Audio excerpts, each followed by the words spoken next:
sangat menguntungkan semua pihak, diadministrasi dengan baik, dan kalau menurut saya tidak ada pengaruhnya ketika ibu kota harus pindah pun.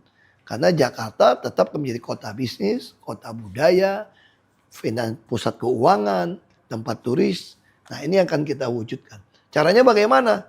Nah, di sinilah fungsi pemerintah. Bagaimana caranya? Misalnya, setiap pembangunan oleh properti company manapun ada kontribusi. Mungkin saudara masih ingat bagaimana jalan Jakarta jadi lebar di Sudirman Tamrin. Bagaimana ada tambahan semanggi. Bagaimana kali besar di kota jadi bersih. Bagaimana lapangan banteng Monas bisa dirapikan, diperbagus. Itu semua dekompensasi koefisien luas bangunan. Ketika orang menaikkan ke atas, dia harus membayar kontribusi membangun Jakarta. Nah, sehingga Jakarta itu bisa memfokuskan uangnya untuk memperhatikan saudara-saudara kita yang berkekurangan. Nah, saya tidak ingin Jakarta jadi kota begitu besar, begitu banyak orang kaya datang, begitu banyak orang pintar datang. Ada orang-orang tertinggal yang tidak mempunyai daya beli. Nah, di situ kita harus membuat satu program. Kita harus menjamin setiap keluarga di Jakarta punya kemampuan keuangan minimal 5 juta. Ideal tinggal di Jakarta itu harusnya 5 sampai 10 juta. 15 juta lebih bagus. Nah, dengan ada uang seperti ini, pemerintah yang harus mengadministrasi keadilan sosial. Bagian mana yang membuat warga Jakarta, keluarga di Jakarta tidak mempunyai 5 juta. Kalau dia tidak punya kerjaan pun, kita harus melatih mereka menjadi mampu dengan pasukan yang warna-warni. Ada pasukan yang memperbaiki rumah, misalnya kita latih, punya sertifikat ngecat, sertifikat pasang keramik, sertifikat pasang atap baja, pasang bata. Nah, ini akan membuka kesempatan. Begitu kota jadi besar, kota besar akan membutuhkan banyak orang untuk maintenance rumah. Orang yang mengerti tentang listrik, mengerti tentang plumbing, pipa, tentang mesin, tentang ini semua akan dibutuhkan orang. Karena orang kan tinggal vertikal, semua perusahaan akan membutuhkan orang tenaga-tenaga untuk melakukan maintenance. Nah, dari mana untuk melatihnya? Disitulah fungsi pemerintah. Melatih, memberi sertifikat kepada mereka, tapi yang terutama adalah menjamin kemampuan keuangan minimal 5 juta. Jadi antara range 5 juta sampai 10 juta sampai 15 juta lebih baik. Bagaimana caranya? Itu fungsi pemerintah. Orang tinggal mendaftar. Nanti tekniknya saya akan jelaskan. Kalau Anda mau jalankan itu, saya bisa kasih tahu bagaimana tekniknya. Tapi minimal setiap keluarga Jakarta harus punya penghasilan 5 juta. Itu yang harus dilakukan. Jakarta harus seperti itu. Bagaimana cara menghadapi orang-orang yang memiliki kepentingan di lingkungan Pemprov? Ya, transparan. Saya kira untuk mengatasi itu yang paling penting, gubernurnya itu ya lurus dan transparan. Ada pepatah kuno bilang begitu kan. Kalau kepalanya lurus, maka bawahnya tidak berani, tidak lurus. Jadi nggak bisa itu orang yang berpikir semua sudah main, saya masih ikut main. Nah, di situ butuh leadership gubernur yang berani buka transparan. Lalu ada sistem meritokrasi. Jabatan itu tidak bisa karena suka tidak suka, dekat tidak dekat. Tapi siapa yang paling banyak mau melayani warga Jakarta, dialah yang paling pantas menduduki posisi tertinggi. Kalau Anda mau jadi wali kota, mau jadi camat, mau jadi sekda, Anda harus membuktikan Anda bekerja paling banyak membantu warga Jakarta. Nah, itu sistem meritokrasi. Tentu kita juga ingin berbasis kinerja. Penghasilan ASN di Jakarta itu harus bisa setara atau lebih tinggi daripada posisi yang sama kalau dia bekerja di swasta. Itu yang dikatakan oleh pemerintah Singapura. Kalau pemerintah tidak membayar penghasilan tinggi kepada pegawai pemerintah, bagaimana dia bisa dapatkan pegawai yang baik? Pasti semua akan ke swasta. Tetapi punya pegawai yang dibayar tinggi pun, kalau tidak transparan, maka ini tidak akan menghasilkan apa-apa. Malahan lebih korup. Nah, kalau kepalanya lurus, bawahnya pasti tidak berani, tidak lurus. Transparansi. Semua anggaran di Jakarta harus dibuka. Sampai lembar ketiga, waktu itu saya lakukan. Seluruh warga Jakarta tahu pajak yang dia bayar, bayangin ya. Kalau kita pikir jadi warga Jakarta ya. Kita beli sesuatu ke mall kena pajak. Lewat jalan kena pajak. Isi bahan bakar kena pajak. Gaji belum dinikmatin kena pajak. Kita, ini bayangin ini, semua dipajakin. Bangun rumah kena pajak. Perbaikan rumah kena pajak. Semua dipajakin kita. Tapi timbal balik kita apa? Jalan raya kita pun dijadiin tol, harus bayar juga. Terus PPN semua kena pajak. Gak ada yang gak kena pajak. Makan juga kena pajak. Dagang semua kena pajak. Tinggal di rumah, warisan pun. Balik nama pun kena pajak. Tinggal di rumah gede juga kena pajak. Padahal warisan orang tua. Jadi udah pensiun, udah kerja setengah mati, udah bayar pajak setengah mati. Udah tua pensiun, pajaknya dinaikin semua. Saya dulu dituduh tuh tukang naikin pajak katanya. Sebetulnya terjadi, kalau buat saya pribadi, saya pengen tidak bayar pajak sama sekali untuk PBB rumah. Nah kenapa? Pajak itu dari kolonial Belanda. Kalau kita mau majakin orang, bukan pajak kita dong, pajak orang asing harusnya. Bayangin masa orang udah beli rumah kena bayar pajak, balik nama kena pajak, udah tinggal masih kena pajak, padahal udah pensiun. Ya nggak bisa. Makanya dulu saya sampaikan, PBB harus nol sebetulnya. Lalu saya mulai, yang 1 miliar dulu, nol. Naik lagi.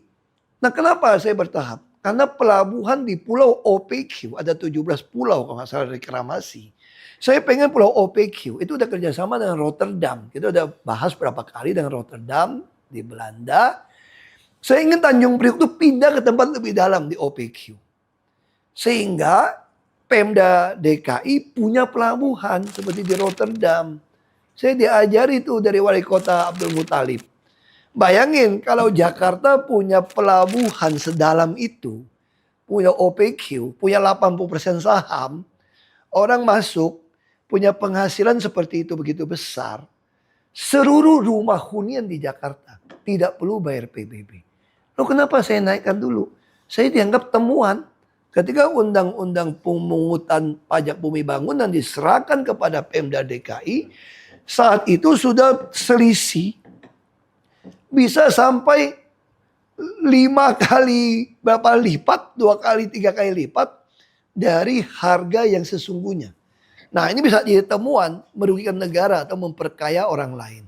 Nah saya kebetulan waktu itu adalah gubernur. Dari Kementerian Keuangan menyerahkan kepada Pemda untuk memutuskan. Nah kalau saya tidak memutuskan itu, saya bisa dianggap pelanggaran. Nah sekali itulah yang harus kita lakukan. Bagi saya, pemimpin yang baik itu selalu memikirkan setiap anggaran. Bisa dilihat oleh warganya, karena itu pajak warga. Itu adalah hak warga Jakarta untuk melihat uang saya dipakai kemana. Saya tidak takut menggaji lurah, camat, wali kota, ASN dengan gaji yang besar. Asal semua keperluan warga Jakarta dibantu dengan cepat. Orang yang sakit, orang dari hamil, sampai besar, sampai sekolah, sampai bekerja, sampai meninggal, harus kita urus. Tidak boleh mau ngubur aja ada pungli. Tidak boleh mau lahir bikin sertifikat harus ada pungli. Nah ini semua belum bisa ada kalau warga ada kesempatan melapor. Nah saya mendorong siapapun jadi gubernur Jakarta harus menyerahkan nomor HP resminya pribadi. Harus bisa menerima warga datang untuk melakukan pengaduan. Karena Anda adalah orang tua, Anda adalah pemimpin yang bertugas membantu yang miskin dan membutuhkan pertolongan. Anda adalah pemimpin yang bertugas mengadministrasi keadilan sosial. Supaya perutnya kenyang, rakyat warga Jakarta, pikiran mereka bisa tenang dan dompetnya bisa penuh. Nah itulah yang saya harapkan dari seorang gubernur Jakarta ke depan. Harus berani, transparan semua anggaran. Terima kasih. Pak, apakah bisa pembangunan infrastruktur MRT dan LRT berjalan? Dari mana sumber anggarannya? Ya secara prinsip, waktu kita membangun MRT, saya masih ingat Pak Wapres, Pak Budiono waktu itu ya. Saya mewakili waktu itu sebagai Wagub, ditanya dalam rapat memutuskan investasi untuk MRT. Karena Pemda Jakarta disuruh nanggung gitu ya. Saya masih ingat pertanyaan Pak Budiono Wapres. Saudara Wagub punya wewenang atau tidak datang ke sini rapat untuk memutuskan? Saya bilang saya berwenang. Pak Gubernur telah memberikan wewenang kepada saya untuk memutuskan apapun dalam rapat ini. Lalu dia tanya, kalau di perluasan nanti siapa yang mau nanggung? Saya bilang Jakarta saja yang tanggung APBD. Kok bisa? Selama kita lakukan penghematan, selama hitungannya tepat, kita mampu kok. Waktu itu MRT diperkirakan akan tidak laku segala macam gitu ya. Saya membuat keputusan harus dikerjakan. Nah, sekarang kita bersyukur dan lanjutkan sampai ke utara. Nah sebetulnya yang lebih penting lagi timur barat sebetulnya. Tapi berapa luasnya sudah susah ditemukan. Apalagi sekarang sudah ada kereta api cepat, ada LRT. Intinya memang harus membangun berbasis rel kereta. Nah disitulah saya mendorong ada kompensasi koefisien luas bangunan seperti bangun Semanggi. Jadi siapapun boleh meninggikan gedungnya. Tapi dia harus mengkontribusi menjadi pembangunan LRT. Jadi jaringan LRT MRT itu sebenarnya bisa dibangun dengan memanfaatkan sistem dengan properti. Nah istilahnya TOD ya. Nah, itu yang akan dilakukan. Termasuk bawah tanah. Jakarta masih sisakan banyak sekali wilayah. Ruang udara dan ruang bawah tanah. Kalau banjir pompa semua kita atasin. Semua bawah tanah Jakarta atau toko bisa kita manfaatkan. Nah sehingga kereta-kereta ini semua bisa kita kerjakan. Biaya dari swasta, dari APBD, dari APBN bisa kita lakukan. Kita mengut pajak terlalu banyak kok pajak yang kita pungut dari warga Jakarta. Harusnya kita kembalikan untuk warga Jakarta. Apakah bisa kereta lanjutan bus dari Halim ke Bandara Cengkareng? Saya tidak tahu hitungannya karena itu bentuknya PT ya. Nah tapi kalau melihat jaringan kereta api yang sudah ada, termasuk di Duku Atas. Nah kita bisa bayangkan kalau semua yang sampai di Halim, Kampung Rambutan, semua kalau kita bisa tarik sampai ke Duku Atas semua. Duku Atas sampai ke Tanah Abang, ke Bandara Cengkareng tinggal nyambung. Jadi sebenarnya jaringan kereta api yang sudah ada kita, kecepatan 80 km per jam, udah cepat di dalam kota gitu loh. Saya kira tidak perlu lagi bangun yang menghabiskan uang begitu banyak ya. Intinya gini lah, kita ingin menggunakan setiap sen yang ada. Kita punya tujuan jelas, mengurai kemacetan lalu lintas. Kita harus pilih yang paling murah, yang paling efisien, yang paling efektif. Tidak ada yang salah, tapi semua harus ada kajian. Kita harus mengkaji, kita duduk bersama, kita hitung. Jadi kita harus cari yang paling efektif dan paling efisien. Itu yang harus kita lakukan. Dan Jakarta sudah punya kajian begitu banyak. Kereta api, jaringan juga sudah begitu banyak. Tinggal kita bereskan. Misalnya contoh ya, banyak masih di Mangga 2, di kota, jaringan kereta api itu kenapa jadi pelan? Wah itu masih ada pasar. Masih ada orang rumah.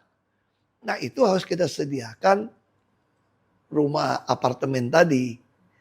Ini dijadikan taman, dikasih pembatas, tapi yang dagang-dagang itu diutamakan dikasih dagang. Kalau ada taman, ada tempat wisata, ada tempat hunian begitu besar, disediakan tempat jualan yang baik, pasti dia laku. Kita jangan pindahin orang membuat dia tidak laku, itu kita tidak mau. Kenapa Persija tidak bisa mempunyai stadion sendiri di Jakarta? Nah ini kita bicara jujur ya. Dulu saya tidak tahu bahwa Persija itu DKI tidak ada sahamnya. Nah waktu saya melihat Pak Fauji Bowo membuat di daerah BW ya, Taman BW ya, yang sekarang ada Stadion JIS itu. Itu Stadion JIS itu udah dirancang dari zaman Pak Fauji Bowo. Kami waktu itu sudah mau membangun, ternyata ada persengketaan lahan tersebut. Ada persoalan, ada gugatan-gugatan. Dulu saya mau bangun itu menjadi tugas PT Ancol. Karena PT Ancol diberikan tanah reklamasi. Sehingga kontribusi dari tanah reklamasi yang 15% dari NJOP tanah yang reklamasi yang mereka jual. Itu salah satu membangun stadion. Bentuknya kan kayak Kopia gitu loh. Udah ada desain dari zaman itu. Itu saya mau jadikan markasnya Persija.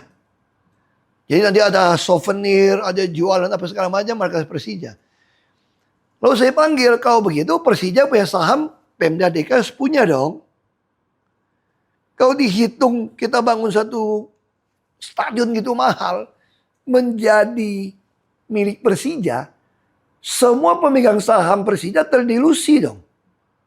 Kalau Anda nggak mau nyetor modal. Saya pengen Pemda DKI yang punya Persija.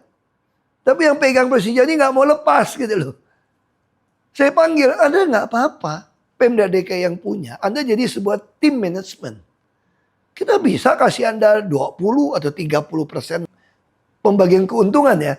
Atau kita kasih Anda lah 10% saham sebagai honoraris menghargai Anda, jasa Anda selama ini. Sehingga nanti Persija betul-betul kaya sekali. DKI menghibahkan ke Persija yang BUMD sebuah stadion. Nah sayangnya waktu itu saya nggak bisa bangun. Karena ada sengketa tanah yang belum selesai. Dan kasus pro reklamasi juga digugat. Sehingga menarik uang dari reklamasi membangun itu. Bagi saya itu begitu aja lah. Uang untuk rakyat. Untuk kenyangin perut rakyat. Untuk bikin rakyat tenang kepala otaknya, pikirannya, dompetnya penuh. Jangan menghabiskan uang APBD untuk bangun-bangun gituan. Itu biar yang bangun gituan itu pakai uang kompensasi dagang. Jakarta ini harus kita manage seperti corporate, seperti perusahaan. Jadi Pemda DKI harus jalankan seperti perusahaan, tapi yang baik hati kepada pemegang sahamnya. Siapa pemegang saham perusahaan Jakarta? Ya seluruh warga Jakarta. Sehingga mereka berhak tahu setiap sen yang dikeluarkan. Soal gaji jadi besar, tidak masalah. Orang juga kita bangga kok kalau anak kita kerja di perusahaan asing digaji mahal. Tapi anakmu memberikan kontribusi yang luar biasa kepada perusahaan. Jadi jangan mau dihasut-hasut. Wah gajinya keenakan. Tapi kok hartanya melimpah kok kamu gak ribut saya bilang. Ya harusnya orang digaji besar gak apa-apa. Selama dia bisa memberikan kontribusi kepada perusahaan. Nah perusahaan itu ya namanya Jakarta.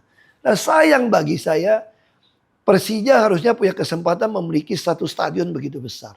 Asal sahamnya adalah milik. Bayangin nanti dikasih 10% juga penghargaan juga kaya raya kok. Punya gedung kok. Nah itu perlu kita deal. Bila perlu hanya cuma manajemen. Secara hukum kok nggak bisa. Kalau Persija tiba-tiba diambil alih, dikasih gedung gitu besar. Saya mau tanya nilai Persija berapa miliar sekarang. Pakai appraiser saja menilai. Kan sudah klub bola semua sudah ada nilainya. Dia appraiser saja. Pemda DKI sebagai pemegang saham baru memasukkan sebuah stadion begitu besar, dihitung. Anda pemegang saham lama, sisa berapa sekarang? Nah itu yang saya mau lakukan waktu itu. Apakah e-katalog Jakarta masih banyak permainan? Bagaimana cara membuat e-katalog Jakarta jauh dari campur tangan oknum? Saya sudah lama meninggalkan Jakarta. Saya tidak tahu sekarang ada permainan atau tidak ya. Saya tidak tahu. Tapi satu hal yang saya harus tahu. Kalau Anda melihat di website DKI tidak dikeluarkan secara transparan anggaran sampai satuan ketiga, patut kita curigai ada permainan. Kalau orang tidak berani buka, berarti kan ada sesuatu yang disembunyikan. Nah bagaimana e-katalog itu bisa baik? Patokannya dulu sederhana juga kita lakukan. Kita ingin bandingkan harga jual si produsen kepada pihak lain dari faktur pajak. Jadi patokan harga adalah faktur pajak sebagai harga tertinggi. Nah dengan ada faktur pajak tertinggi, kita akan melakukan sesuatu yang sangat terbuka. Nah kita akan membangun banyak e-katalog. Ya ada e-katalog dengan berdasarkan faktur pajak. Produsen akan memuat di sana dan semua orang bisa melakukan sesuatu.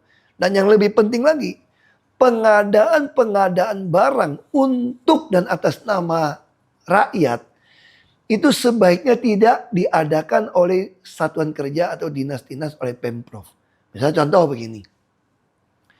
Apakah benar anak didik itu membutuhkan bolpen, buku, tas, sampai maaf saja IK Ibon misalnya. Itu betul. Katakanlah misalnya, satu anak didik membutuhkan dua botol IK Ibon dalam 1 tahun. Kalau ada 900.000 anak didik, tentu Pemda akan mengadakan sampai 1,8 juta botol AKI Bond. Nah waktu zaman saya tidak adakan itu semua. Tas, topi, sepatu, buku, tulis, tidak ada diadakan oleh dinas pendidikan, oleh dinas manapun. Melalui bantuan Bank Dunia, uang ini dikirim ke rekening anak. Makanya pada saat itu KJP adalah kartu ATM tabungan Monas Bank DKI. Disitulah dengan adanya ATM yang berfungsi dengan smart card seperti ini, uangnya kita transfer. Makanya di situ saya tekankan, tidak boleh tarik tunai. Kenapa? Saya ingin mempunyai data Anda beli apa saja. Misalnya ambil contoh gitu ya. Saya bisa lacak ke toko Anda belanja. Loh, kenapa si anak SD kenapa beli Pampers orang tua? Tiap minggu beli 1 bungkus. 75.000. Nah dari situ saya bisa cek. Dulu ada puskesmas melayani ketok pintu, melayani dengan hati. Kenapa ada program itu? Banyak orang yang kurang beruntung. Tidak ada ongkos untuk berobat. Transportnya nggak ada. Nggak ada yang nganter. Karena anak menantunya pun uang pas-pasan dan waktu juga tidak ada karena harus kerja.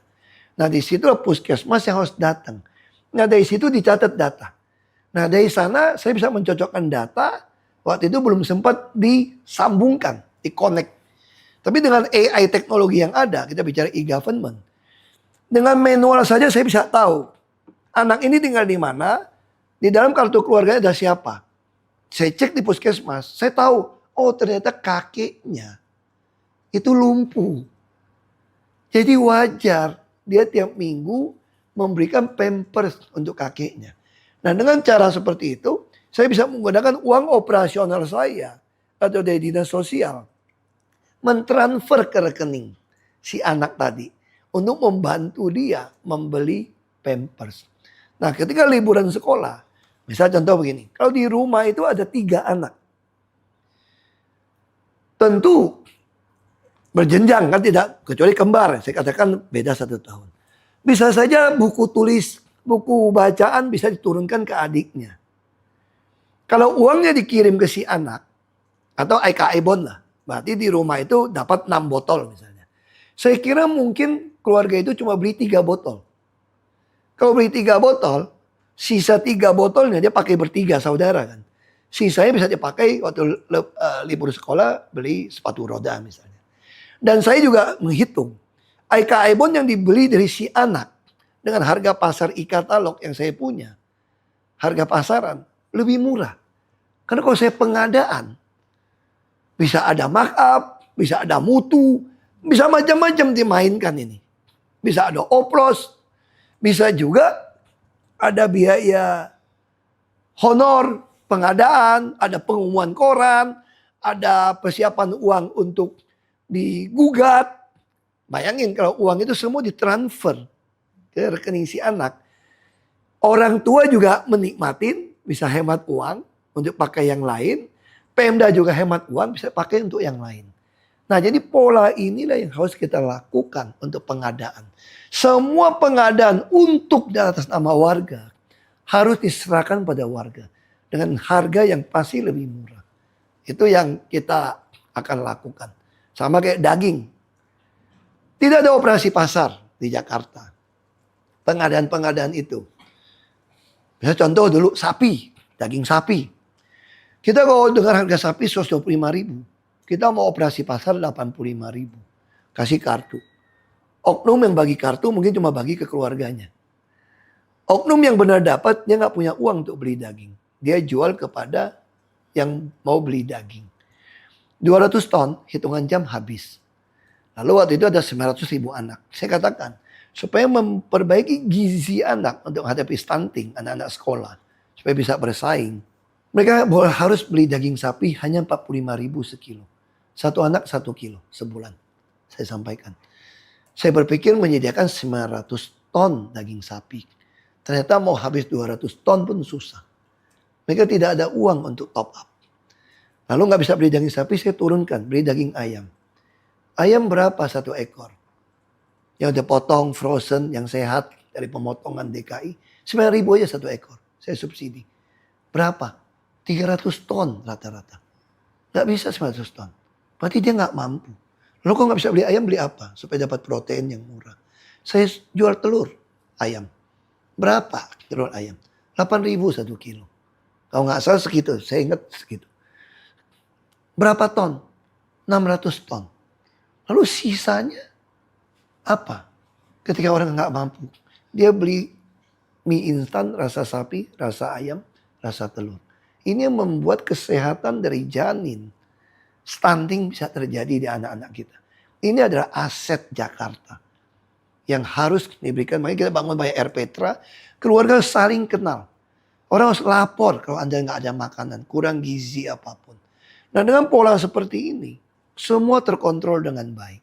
Subsidi dan Jakarta langsung menjuarai tim pengendali inflasi daerah.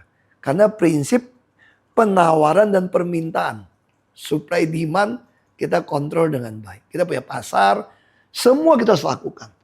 Nah sekali lagi, ini ada beberapa pola yang akan kita lakukan untuk soal pengadaan, e-procurement, termasuk data-data. Manfaatnya seperti itu yang kita terima untuk warga DKI. Bagaimana tanggapan terkait pembangunan car oriented di kota satelit Jakarta? Jadi masyarakat yang pindah dari kota Mandiri cenderung memakai kendaraan pribadi. Ya, saya katakan hal itu tidak menjadi wewenang dari Jakarta. Dan saya kira secara penawaran permintaan, kita tidak bisa membatasi itu. Karena semua orang tidak mampu beli di Jakarta, dia beli di luar kota. Dengan biaya yang sangat mahal, tol, dan untuk kenyamanan, BBM. Di situ saya sampaikan soal kemacetan tadi. Pemerintah harus menyediakan tempat parkir yang luas, transportasi massal berbasis rel kereta, dan menyediakan tempat tinggal di tengah kota. Sangat tidak salah para pemuda, orang baru mulai kerja, membeli rumah di luar kota. Karena persentase kenaikan harga di luar kota setelah 10 tahun akan jauh lebih besar daripada di tengah kota sebetulnya. Jadi tidak salah dan itu tepat. Tapi masalahnya kan dia butuh kerja di Jakarta. Nah di situ saya katakan lebih baik dia beli di luar kota tapi dia bisa tinggal di sini. Kita harus bangun banyak apartemen untuk mereka sewa. Harus membangun banyak tempat parkir supaya mereka bisa mengganti ke kendaraan umum untuk masuk ke tengah kota Jakarta. Sekali lagi kembali ke soal uang. Ketika ada yang lebih murah, lebih efisien, lebih efektif, solusi yang kita berikan, orang pasti akan melepaskan kendaraan. Kita tidak bisa memelahkan orang membangun kota satelit kok. Nah tinggal pemerintah bertahap meneruskan jaringan kereta itu ke kota satelit tersebut. Termasuk menambah volume kereta. Misalnya contoh kereta api. Saya pernah datang dulu ke Pak Jonan. Tolong Pak, saya pengen tambah keretanya. Terus dia bercanda begini. Nanti macet tuh seluruh Jakarta. Kenapa? Waktu itu saya kurang paham kan. Kalau tiap menit ada kereta lewat, kapan pintu dibuka? Orang juga takut kan. Makanya di situ saya mulai membangun banyak jalan kayak di Senen kan. Nah kita bangun itu. Bawah tanah, layang, termasuk yang di Bintaro ya. Kita bikin yang ada kecelakaan besar itu. Saya langsung perintahkan bangun di atas. Nah artinya apa? Termasuk Monas. Saya Monas dulu tawarkan. Supaya Monas itu bisa masuk yang luar kota juga tuh enggak. Kan dalam kota luar kota itu. Tambah aja satu tempat. Tuh Monas akan digali bawah untuk parkiran begitu besar. Nah kalau itu udah nyambung semua. Termasuk di Kelapa Gading, Velodrome, Rawamangun. Nyambung sampai ke Duku Atas. Nyambung sampai ke Tanah Abang segala macam. Nah ini akan membuat semua orang akan memilih. Kita tinggal bikin aturan.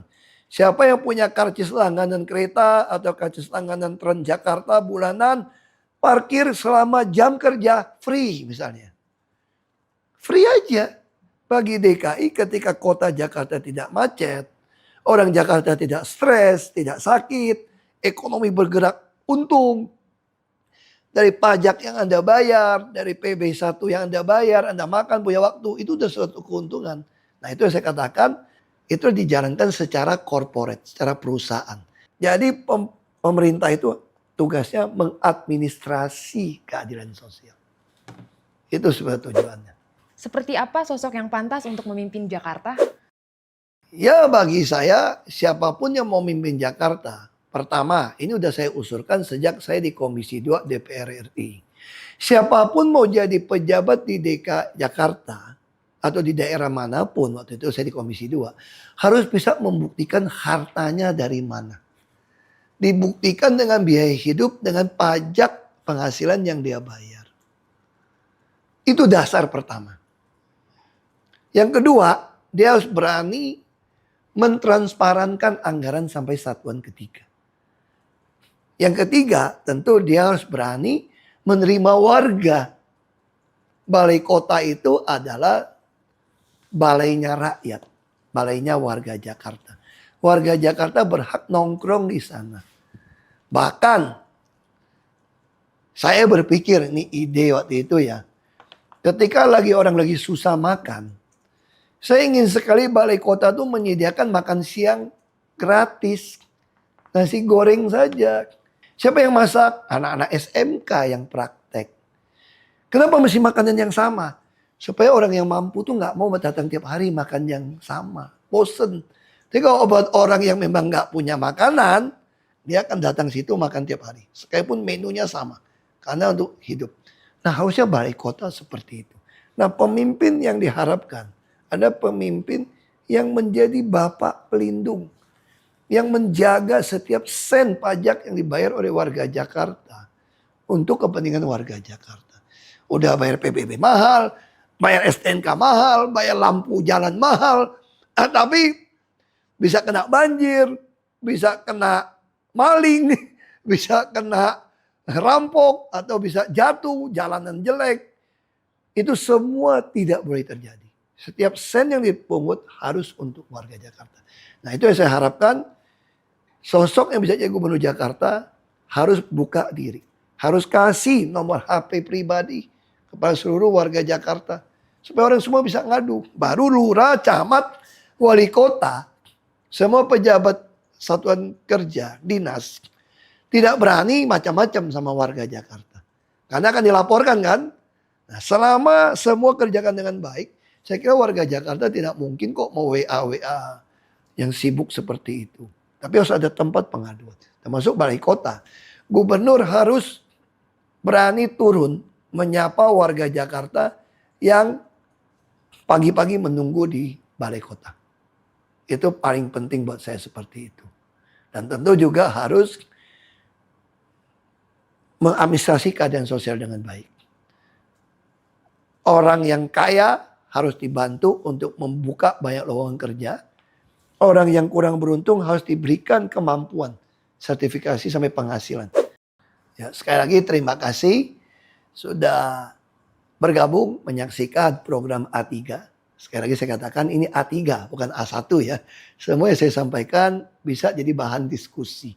Anda bisa mengajukan pertanyaan lagi, usulan lagi, atau pemikiran saudara yang menurut saudara pemikiran saya mungkin kurang tepat atau perlu disempurnakan atau ada ide lebih baik. Kita lakukan ini semua supaya siapapun jadi gubernur Jakarta ke depan bisa langsung mengimplementasikan, memberikan jaminan perut warga Jakarta kenyang, pikirannya tenang, dan dompetnya penuh. Sekali lagi terima kasih. Ini program A3 bukan A1. Terbuka, pertanyaan, diskusi, saran pendapat yang bisa Anda kirimkan di semua medsos saya di bawah ini. Terima kasih. Salam. Sehat selalu.